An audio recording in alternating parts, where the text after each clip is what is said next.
देखो अभी क्या है कि लगभग, हालांकि क्वेश्चन से ही चल रहा था, लेकिन बहुत सारी चीजों को मैंने थ्योरी में रखने का कोशिश किया है।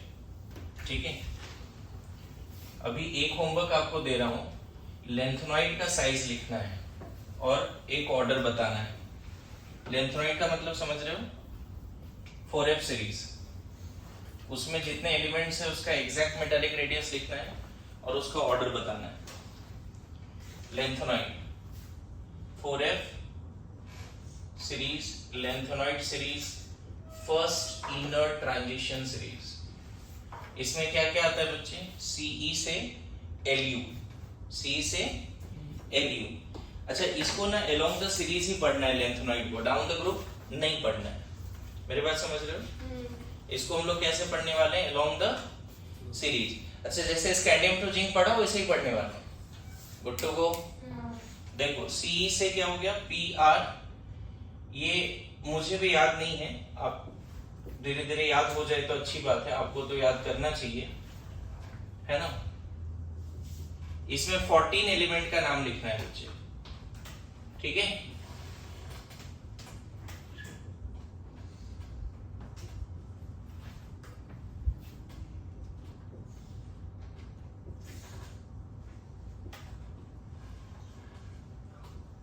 देखो ये अलोंग द सीरीज ये 14 एलिमेंट्स है। पता है इन सब का जब कॉन्फ़िगरेशन लिखोगे तो इलेक्ट्रॉनिक कॉन्फ़िगरेशन क्या आएगा, इनर्ट गैस आएगा, है ना। इनर्ट गैस कौन सा आएगा, जनन। इन सब में इनर्ट गैस कौन सा आएगा, बोलो।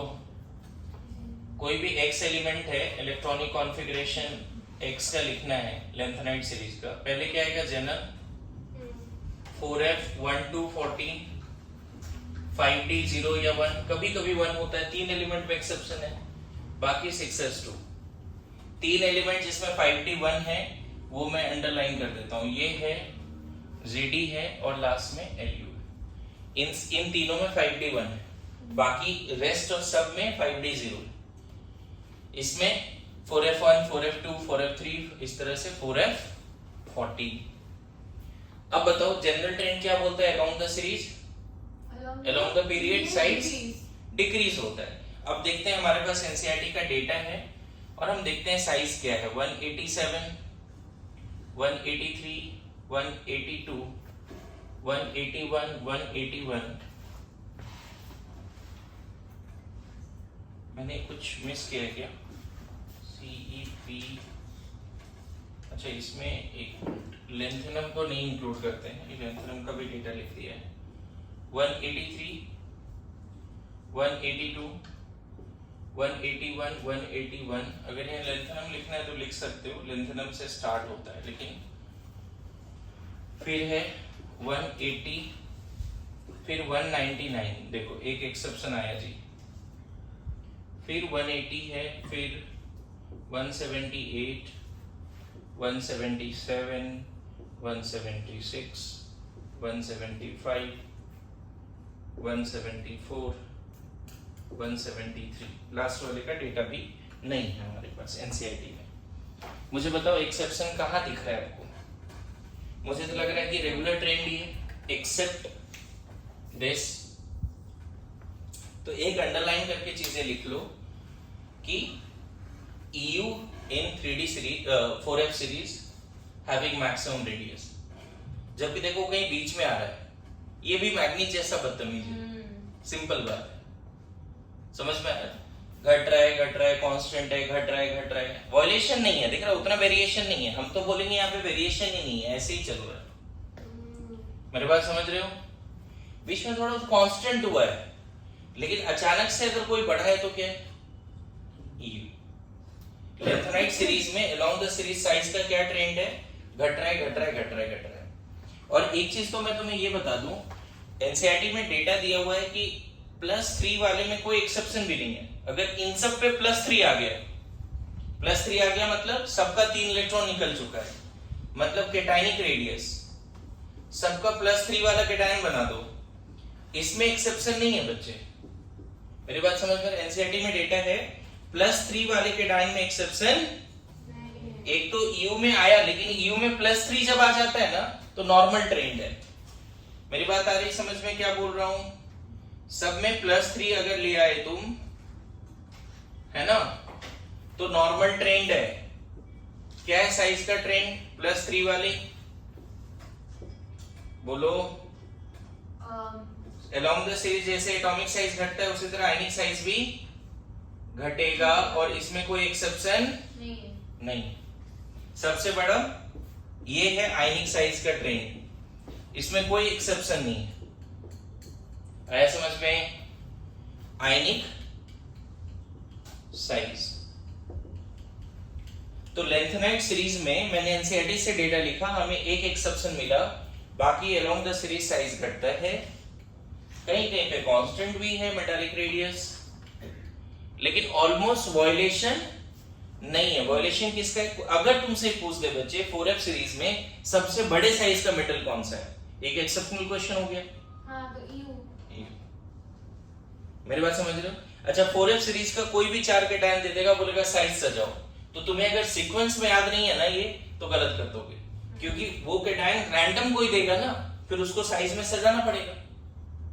इसमें से कोई भी 4-5 कैटायन दे देगा, जिस तरह से आप 36 तक या 40 तक याद किए, उसी तरह ये 4f series as it is याद करना पड़ेगा विद देयर न्यूमेरिक्स एंड जो भी चीजें हैं वो लिखा हुआ है, आप याद कीजिए। समझ गए? And similarly graph goes for 5f series.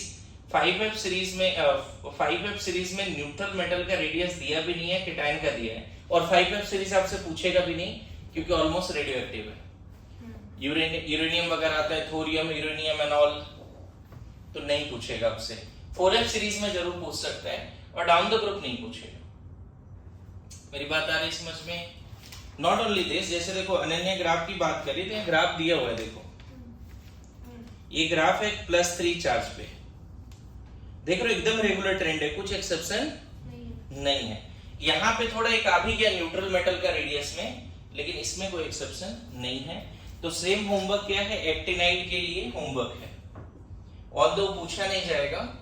5f series, actinide series, second inner transition series, ये आता है बच्चे थोरियम टू लॉरेंसियम 90 to 103।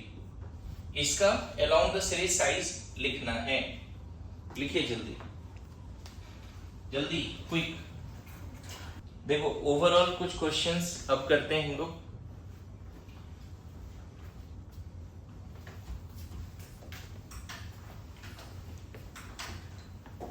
अपना यहाँ पे जितना ज्यादा एक्सेप्शनल क्वेश्चन एटॉमिक साइज आयनिक साइज का कंपेयर करोगे उतना ही अच्छा रहेगा, ठीक है? बस इसमें आयनिक साइज अभी करना ही पड़ेगा ना, है ना? जैसे H- की साइज एक्सेप्शनली ज्यादा होती है, नोट में लिख के रखो, क्योंकि देखो इसके पास हाइड्रोजन के पास पहले से एक इलेक्ट्रॉन एक प्रोटॉन था, लेकिन H- के पास क्या है? 2 इलेक्ट्रॉन 2 हो गया, प्रोटॉन अभी एक ही, तो 100% नेगेटिव चार्ज बढ़ गया ना, तो इलेक्ट्रॉन क्लाउड बहुत ज्यादा रिपेल करता है, और H- की साइज लगभग 208 पिकोमीटर होती है, तो एक्सेप्शनली H- की साइज क्या है? बहुत ही ज्यादा है। Size of H- is very large, देखो ना, जनरली स्कैंडियम से भी ज्यादा है ना, पोटेशियम से कम जरूर है, लेकिन बहुत सारे एलिमेंट है जिससे ज्यादा है। इनफैक्ट H- मुझे लगता है कि अगर मैं आयनिक साइज कंपेयर करूं H-, F-, Cl-, Br- और I-, क्या लगता है? क्या लगता है इन सारे हैलाइड्स का साइज का क्या लग रहा है? सबसे बड़ा कौन है इन सब में? इन सब में पूछा जाता तो कोई एक्सेप्शन नहीं है बच्चे। Down the group atomic size बढ़ता है, फ्लोरीन, क्लोरीन, ब्रोमीन, आयोडीन, तो आयनिक साइज भी बढ़ेगा। आयनिक साइज भी इन सब का क्या होगा? सबके पास एक ही एक्स्ट्रा इलेक्ट्रॉन आया, तो आयनिक साइज भी बढ़ेगा, समझे? बोलो। अगर इन चारों में बात करें तो सबसे बड़ा साइज किसका होने वाला है? मतलब I- का, तो इसके पास 2 ऑर्बिट है, इसका 3 ऑर्बिट, 4 ऑर्बिट, 5 ऑर्बिट, साइज बढ़ेगा, इसमें कोई एक्सेप्शन ज्यादा है नहीं। अगर मैं एनसीईआरटी में डेटा देखूं इस सारे हैलाइड्स के, साइज का, पता नहीं हेलाइट्स के साइज का, हाँ दिया हुआ है, साइज दिया हुआ है, ये f माइनस 133, 184, 196 एंड 220, ये एनसीईआरटी का डेटा है। और ये वाला भी कितना बोल दिया था मैंने? 208। तो बताओ साइज का क्या होना चाहिए अब? आयोडीन फिर हाइड्रोजन फिर फ्लोरीन। तो इन सब में एक्चुअल आंसर क्या है साइज का? Iodine I minus then H minus. ये क्वेश्चन अगर नहीं पता है तो लोग गलती करेंगे, -F- ये क्वेश्चन नहीं पता है तो लोग गलती करेंगे, मैं बता दूं। H माइनस अचानक से एक्सेप्शनली ज्यादा हो गया, even Br minus Cl minus, पता है इसके पास सिर्फ 1s2 है, सिर्फ एक ऑर्बिट है, हाँ। इसके पास 5 ऑर्बिट है, फिर भी ये ज्यादा बड़ा साइज का है। रीजन, इसका इलेक्ट्रॉन क्लाउड 100% बढ़ा है। तुम बताओ ब्रोमीन से ब्रोमीन माइनस बनाओगे क्या चेंज आएगा? ब्रोमीन के पास इलेक्ट्रॉन अगर 35 है तो प्रोटॉन भी 35 है, इसमें इलेक्ट्रॉन कितना हो गया? 36 हो गया। क्या हम बोलेंगे 100% नेगेटिव का? 100% मतलब 35 इलेक्ट्रॉन ऐड करो और समझ रहे हो? समझा। अरे समझा? तो Br माइनस जब बना तो इलेक्ट्रॉन क्लाउड उतना ज्यादा नहीं बढ़ा जितना कि H माइनस बनने से। 35, हाँ। मेरी बात आ रही समझ में? तो ये एकदम से क्वेश्चन याद रखना पड़ेगा आपको, ठीक है? और एक बड़ा इंपॉर्टेंट क्वेश्चन करा था आइसो इलेक्ट्रॉनिक वाला, भूलना मत। आइसो इलेक्ट्रॉनिक स्पीसीज में बोला था जिसके पास टोटल इलेक्ट्रॉन सेम है वो आइसो इलेक्ट्रॉनिक है, और आइसो इलेक्ट्रॉनिक में बोला था कि cation will have smaller size and anion will have, topic पढ़ा है कभी आइसो इलेक्ट्रॉनिक का? मोर प्रोटॉन लेसर साइज, क्योंकि सबके पास इलेक्ट्रॉन तो सेम है। बोलो, लिख के रखो जल्दी से। अब मैं क्वेश्चन ही करा रहा हूं बच्चे, पता चला ऐसे क्वेश्चंस आ रहे हैं और आपको नहीं समझ में आ रहा है।